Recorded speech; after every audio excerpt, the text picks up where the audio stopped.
Well, hey guys, hope you're doing well, and let me just say, 3.5 is now available on your storefront in case you haven't already seen it. iTunes, Google Play, whatever have you, whichever platform you're on, go download it now. But let me just say, Aether Raid mock battles with friends definitely sounds a lot more exciting than I thought it would be.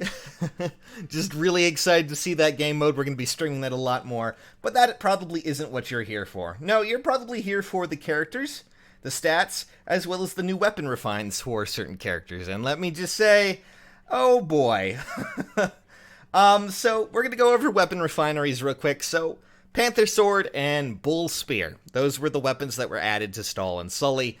A lot of us were predicting that it was going to end up similar to the Cain and Abel situation where they got a really nice refine. And yes, that is exactly what happened for both of them. However, this is attached to a gem weapon, a preferential gem weapon, Panther Sword, of course, being a ruby sword, and Bull Spear being a sapphire lance, or whatever the heck that is. A little bit of a problem there for some. I still feel that, in general, this is going to be a pretty good, at least refine for these two. It will at least benefit them. Again, that refine is just a solid addition, but, it can be really tricky with Triangle Adept. I'm sure a lot of you people will find it a little bit weird with all of that going on. I know we've had some weird issues with Triangle Adept preferential weapons before, but honestly, even the tactics ones have their use, so it shouldn't be too bad. However, let me just say mad props to apparently Lucas, because Daybreak Lance is going to be something that he may actually want to use if you decide to go with him. Mostly because it is a slaying lance that has more might, and then when you refine it, it gives him Sturdy Stance, which is attack and defense +4 when initiated on. Ah ha ha ha ho!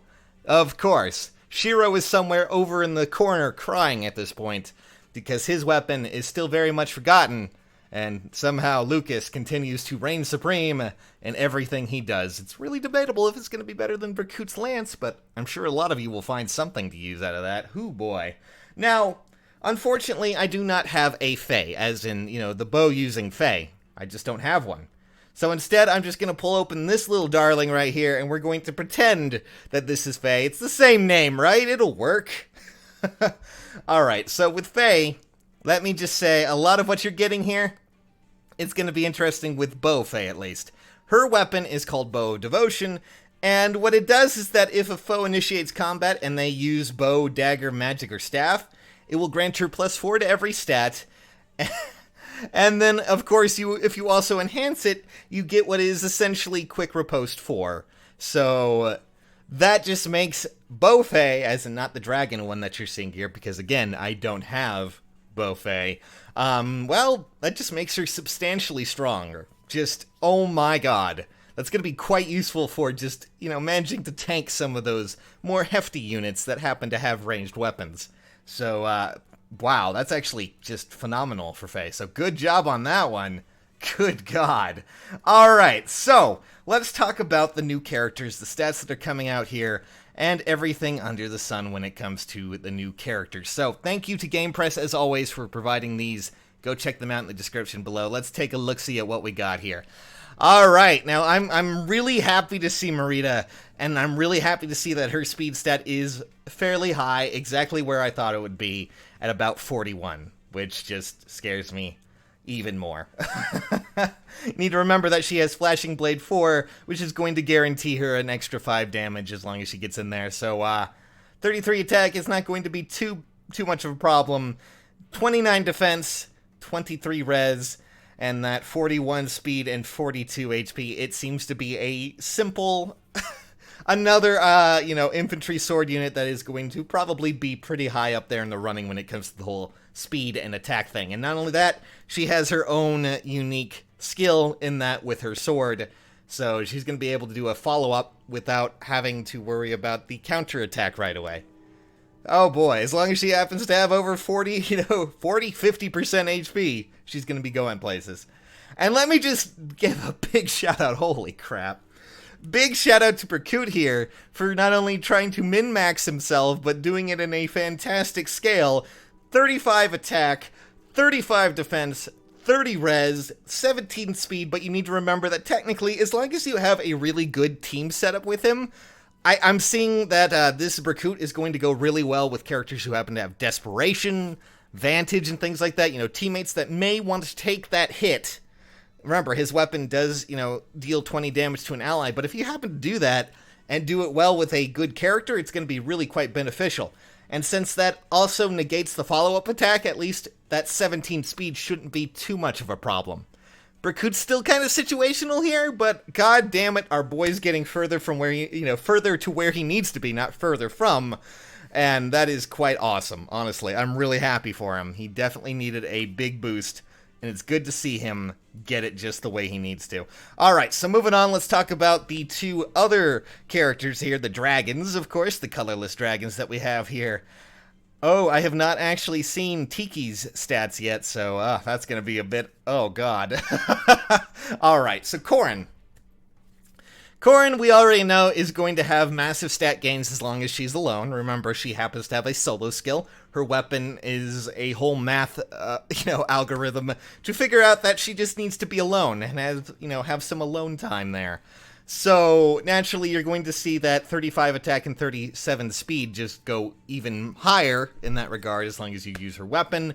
And really, 31 defense and 27 res. Yeah, this girl, while she's by herself at least, is going to just absolutely decimate some foes. It's going to be quite traumatizing to watch it all, honestly. I hate to see her lonely, though. But then again, when you lose your Dragonstone, it's kind of a problem there. At least that's, I guess, the understanding, at least with that whole theme there, is that she's kind of in a rampage type of situation. So, yeah. Next up, we also have young Tiki. And let me just say, solid 180 BST there we got going on. And also, we need to remember that as long as she's in a dragon team or by herself, she does get some boosted stats, as well as the ability to move a little bit further. So don't count her out there. But 36 attack, 34 speed, and then, of course, the 27 defense and 28 res. The res is probably the only real downside to this, at least from what I can tell. AKA armors be armored units, as always, but, yeah, 180 BST on that Tiki there, and it just goes to show you, as long as you're small, cute, and apparently evil, you can really go places. Now, it's probably time to talk about your next free character you're going to be getting. That, of course, is a Delphia, who is also possessed, and this time she comes to us as a Blue Tome unit. Ha! What a surprise! But the thing here is, that Delphia is actually going to be quite beneficial for you. Honestly, the stat lines are her normal stat line, but actually quite enhanced. She has more BST here, more health, a little bit less speed than normal, still retains that really bad defensive line, but then again, Tome unit, guys, and a 28 res. But that is not all we're getting on when it comes to Delthea, guys. So, with Delthea, you're going to get her weapon. It's called Death. Yes, you heard that right. It gives +3 res, and it grants attack, speed, defense, and res +4 during combat.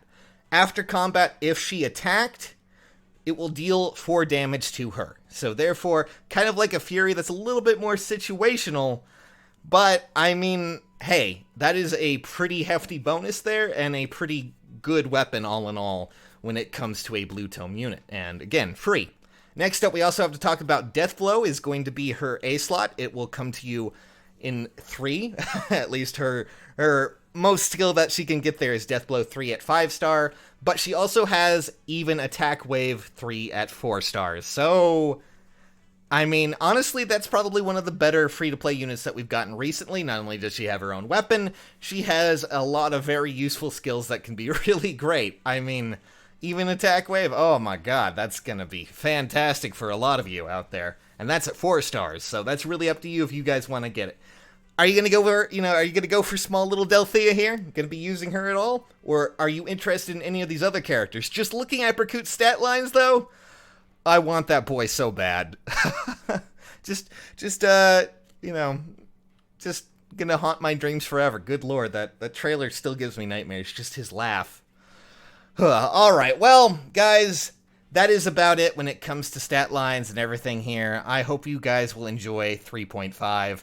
Do tell me what you think of my my Fae there. See? It's totally normal Fae. She's using a bow.